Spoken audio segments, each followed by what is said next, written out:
அதை பார்க்கும் பொருட்டாக வாருங்கள் என்று லிகிதம் வந்திருக்கண்ணா. அண்ணா, இதில் ஏதோ ஒரு சூது மார்க்கம் இருக்கிறது. முத்துப்பால் சொல்லியிருந்தால் அதில் ஏதாவது ஒரு சூது மார்க்கம் இருக்கும்.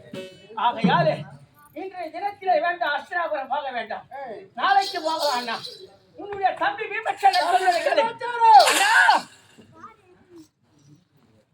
நான் சொல்வதை பொறுமையா கேளு. சொல்லு அண்ணா. தம்பி பீமச்சேனோ அண்ணா, லிகிதம் எழுதியவர் நம்முடைய பெரிய தந்தை. துரியன் லிகிதம் எழுதியிருந்தான். ஆனால் அஸ்தினாபுரம் போகாமல் இங்கேயே நிற்கலாம். லிகிதம் எழுதியது நம்முடைய பெரிய தந்தை.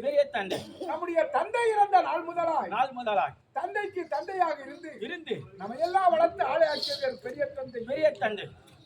அப்படிப்பட்டு வளர்த்து ஆளாக்கிய பெரிய தந்தை லிகிதம் எழுதி அன்னவர் வார்த்தைக்கு மதிப்பு தராமல் நாம் அஸ்தினாபுரம் போகாமல் இந்திரபிரஸ்தத்தில் இருந்தோமானால் இந்த உலகத்தில் உள்ள மாந்தர் அனைவரும் தந்தை இல்லா பிள்ளைகள் தருதலைகள்.